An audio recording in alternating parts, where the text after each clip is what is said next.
नमस्कार मंडळी. तर इथे आहे ही टिटवी आणि हिने मघासपासून इतका कालवा करायचं काम चालवलं आहे ना, इतकी ओरडती आहे की बस कधी.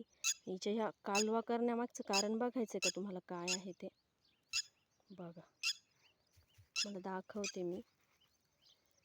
बघा, इथं आहे हिचे अंडे आणि तिला असं वाटतंय की मी तिच्या अंड्यांना उचलते की काय.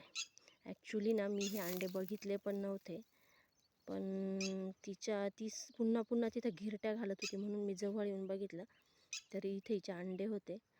तर हे अंडे ना मातीशी समरूप होण्यासाठी किंवा म्हणजे खडकाच्या दगडाच्या रंगाचे असतात. त्यांचा आकारही थोडासा वेगळाच असतो आणि ती उघड्यावरतीच अंडे घालते. मी बघितलेले पण नव्हते आत्तापर्यंत टिटवीचे अंडे कसे असतात. मला वाटलं छोटे छोटे राहत असतील, पण ते ना आपली गावठी कोंबडी असते ना त्याच्या थोडेसे खालोखाल आकाराचे असतात.